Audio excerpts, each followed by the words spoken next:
పవన్ కళ్యాణ్ గారు గిరిజన ప్రాంతాలకి ఇప్పుడు ముఖ్యంగా గిరిజన కుటుంబాలందరికీ కూడా దేవుడిలా కనిపిస్తున్నాడు. ఇది ఎందుకు? ఏంటి? అనేది మీకు కొంచెం క్లియర్‌గా, డీటెయిల్‌గా చెప్పే ప్రయత్నం చేస్తా. అసలు పవన్ కళ్యాణ్ గారు వచ్చిన 10 నెలల కాలంలో గిరిజన ప్రాంతాల మీద ఎందుకని ఎక్కువగా దృష్టి పెట్టారు? అంతేకాకుండా అసలు పవన్ కళ్యాణ్ గారు గత 10 నెలలుగా ఎన్ని నిధులు విడుదల చేశారు? గత 5 ఏళ్లుగా వైఎస్ఆర్‌సీపీ ప్రభుత్వంలో ఎన్ని నిధులు విడుదల చేశారు? పవన్ కళ్యాణ్ గారు వచ్చిన తర్వాత అక్కడ చేసినటువంటి కార్యక్రమాలేంటి? గత 5 ఏళ్లుగా అంటే వైఎస్ఆర్‌సీపీ ప్రభుత్వం 2019 నుంచి 2024 వరకు అధికారంలో ఉండగా గిరిజన ప్రాంతాలకు సంబంధించినటువంటి నిధులు విడుదల చేస్తే దాదాపు 92,60,00,000 రూపాయలు వైఎస్ఆర్‌సీపీ ప్రభుత్వం హయాంలో రిలీజ్ చేసినాయి. ఓకే. పవన్ కళ్యాణ్ గారు మహా చేస్తే ఇంకొక 200,00,00,000 100 కోట్లు చేసుంటారు. డబుల్, త్రిబుల్ చేసుంటారేమో అనుకోవచ్చు. ఏది? ఈ 5 ఏళ్ల కాలంలో చేసుండొచ్చు అనుకోవచ్చు. కానీ పవన్ కళ్యాణ్ గారు వచ్చిన 10 నెలల కాలంలోనే ఒక్కొక్క నెలకి 100,00,00,000 రూపాయల చొప్పున దాదాపు 1,005,00,00,000కు పైగా నిధులు గిరిజన ప్రాంతాలకు రోడ్లు కావచ్చు, అనేకమైనటువంటి వసతుల కోసం పవన్ కళ్యాణ్ గారు కేటాయించినటువంటి బడ్జెట్. ఇది కేంద్ర ప్రభుత్వం నుంచి రానివ్వండి, లేదంటే రాష్ట్ర ప్రభుత్వం ఇవ్వనివ్వండి, ఏదైనా కానివ్వండి. మరి గత ప్రభుత్వంలో కూడా కేంద్రం నుంచి వచ్చినవే అనుకోవచ్చు. కానీ ఎందుకని ఆ ప్రభుత్వాలు చేయలేదు? పవన్ కళ్యాణ్ గారు మాత్రమే ఎందుకు చేశారు అంటే, ఆయన గిరిజన ప్రాంతాల మీద ఉన్నటువంటి ఆయన ఇష్టం కావచ్చు, వాళ్ళంటే అభిమానం కావచ్చు, ఇంకొకటి కావచ్చు. ఇకపోతే పవన్ కళ్యాణ్ గారు వచ్చినటువంటి ఈ 10 నెలల్లో ఎన్ని ఎన్ని పనులు చేశారు? ఎన్ని కిలోమీటర్ల రోడ్లు వేశారు? ఇవి కూడా చెప్పే ప్రయత్నం చేస్తాను.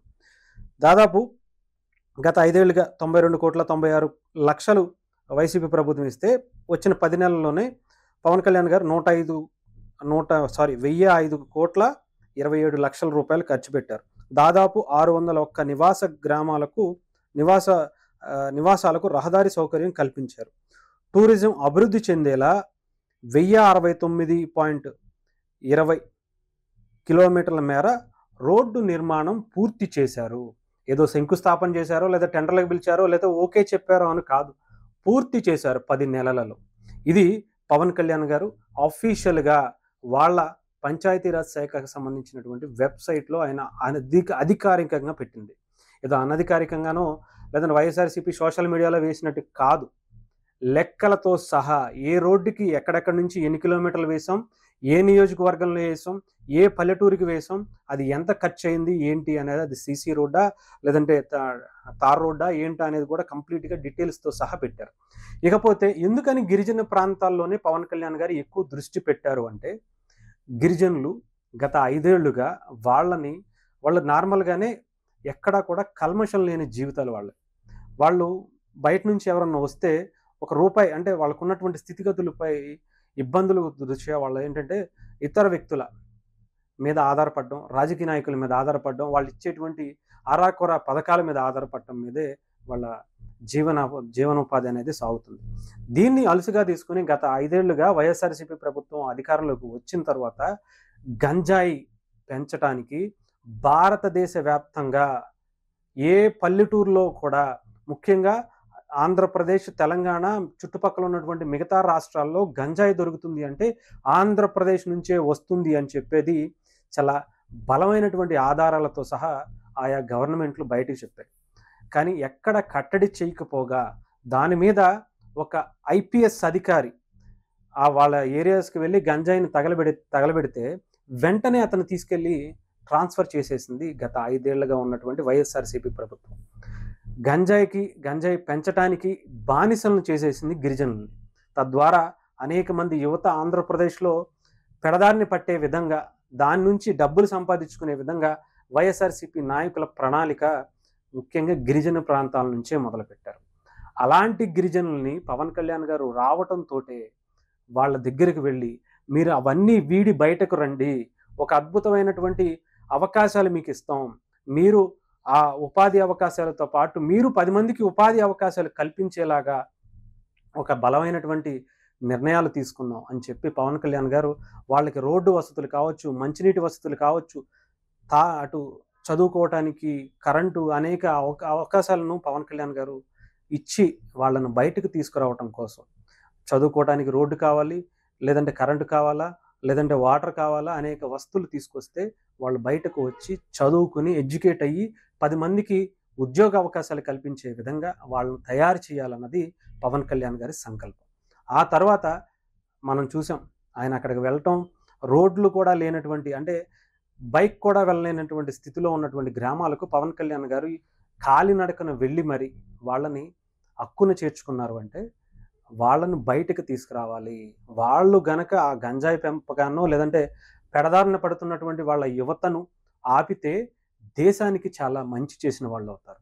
అంతేకాకుండా మట్టిలో మాణిక్యాలు ఎందరో దేశానికి గొప్ప గొప్ప అవార్డులు, రివార్డులు తెచ్చినటువంటి వ్యక్తులు గిరిజన ప్రాంతంలో ఉన్నటువంటి యువత. అలాంటి వాళ్ళకున్నటువంటి అనేక విద్యలను నేర్పించడమే కాకుండా వాళ్ళకి మంచి ప్రాముఖ్యతను తీసుకురావడంతో పాటు వాళ్ళని టూరిజం వైపుగా కూడా ఎన్విరాన్మెంట్‌ని ఎక్కడా పాడవకుండా చూసుకోగలిగే ఏకైక ఆహ్, వాళ్ళ సమూహం అంతా కూడా వాళ్ళందరూ కూడా దాన్ని ఎక్కడా కూడా అంటే అడవి తల్లిని ఎంత దేవుళ్ళలా భావిస్తారో మిగతా వాళ్ళెవరు కూడా అంతలా చూడరనే అనుకోవాలి. సో, అలాంటి వాళ్ళకి ఆ అడవి తల్లిని అప్పజెప్పి టూరిజంని అప్పజెపితే ఎక్కడా కూడా ఇబ్బంది పడకుండా అడవి కావచ్చు, ఎన్విరాన్మెంట్ కావచ్చు ఇబ్బంది పడకుండా వాళ్ళ ఉపాధి వాళ్ళు తీసుకోవడంతో పాటు 10 మందికి ఉపాధి కల్పించేటువంటి వెసులుబాటు వాళ్ళకు ఉంటుంది అని పవన్ కళ్యాణ్ గారు ఒక బలమైనటువంటి ప్రణాళికతో అక్కడ వాళ్ళ అవసరాల మీద ఎక్కువగా దృష్టి పెట్టడం జరిగింది. సో, పవన్ కళ్యాణ్ గారు ఈ 2 రోజులు అక్కడ కార్యక్రమాలు ఎక్కువగా ఉన్నాయి. ఆ తర్వాత అరకు కాఫీకి సంబంధించి. అరకు కాఫీ ఏదైతే ఉందో ఇప్పుడు మొన్న ఆనంద్ మహేంద్రకి సంబంధించినటువంటి ఆహ్, ఓనర్‌గా ఉన్నారు. ఆనంద్ మహేంద్ర గారు. ఆయన కూడా ట్విట్టర్ వేదికగా, ఎక్స్ వేదికగా కూడా ఒక ట్వీట్ చేశారు. ఇతర దేశాల్లో అరకుకు సంబంధించినటువంటి ఒక స్టాల్‌ని ఏర్పాటు చేయటం, పార్లమెంట్‌లో కావచ్చు, అసెంబ్లీలో కావచ్చు అనేకమైనటువంటి స్టాల్స్ ఏర్పాటు చేయటం చాలా ప్రాచుర్యం పొందుతుంది అరకు కాఫీ. ప్రపంచవ్యాప్తంగా కూడా కాఫీ ప్రియులందరికీ కూడా అరకు కాఫీ రుచి చూపించి, ఇది ఒక బ్రాండ్‌గా క్రియేట్ చేయాలి అన్నది పవన్ కళ్యాణ్ గారి సంకల్పం. నిజంగా అదే గనక ప్రపంచవ్యాప్తంగా గనక అరకు కాఫీ అనే ఒక బ్రాండ్ గనక చాలా బలంగా వెళితే, గిరిజనుల్ని నిజంగా ఈ దేశాన్ని మార్చేసేటువంటి శక్తులుగా మనం చూడొచ్చు. గిరిజనులే మనకి అవకాశాలు కల్పిస్తారు. గిరిజనులే వాళ్ళు ఉద్యోగాలు చేసుకుంటూ ఇంకో 10 మందికి ఉద్యోగాలిచ్చే పరిస్థితికొస్తారు. సో, అలాంటిది. గంజాయి ఇంకొక పెంచుతోనో రాజకీయ నాయకులు పబ్బాలు గడుపుకుంటూ అనేక మంది యువత జీవితాలను నాశనం చేయడానికి ఉపయోగపడుద్ది. కానీ కాఫీ లాంటివి లేదా టూరిజం లాంటివి పెంచితే దేశానికి, రాష్ట్రానికి, ఇక్కడున్నటువంటి యువతకి ఎన్నో అద్భుతమైనటువంటి అవసరాలు లేదంటే ఉపాధి అవకాశాలు కల్పించినటువంటి వ్యక్తులవుతారని చెప్పి పవన్ కళ్యాణ్ గారు ఆ రకంగా వాళ్ళని తీర్చిదిద్దటం కోసం, వాళ్ళలో మార్పు తీసుకురావటం కోసం, వాళ్ళని ఎడ్యుకేట్‌గా తయారు చేయడం కోసం, ఇండస్ట్రియలిస్ట్‌గా తయారు చేయడం కోసం వాళ్ళని ఈసారి మళ్ళీ ఈరోజు, రేపు కూడా అదే కార్యక్రమాల్లో పవన్ కళ్యాణ్ గారు వెళ్ళటం, వాళ్ళ మీదే ప్రత్యేకమైనటువంటి దృష్టి పెట్టడం, దీనికి రాష్ట్ర ప్రభుత్వాలు, కేంద్ర ప్రభుత్వాలు కూడా సహకరించటం అనేది చాలా గర్వంగా చూసుకోవాలి. రేపొద్దున ఏమైనా సరే ఒక అద్భుతమైనటువంటి పవన్ కళ్యాణ్ గారు ఏది పట్టుకున్నా సరే ఒక బ్రాండ్ క్రియేట్ అవుద్ది. అందులో ఎటువంటి సమస్య లేదు.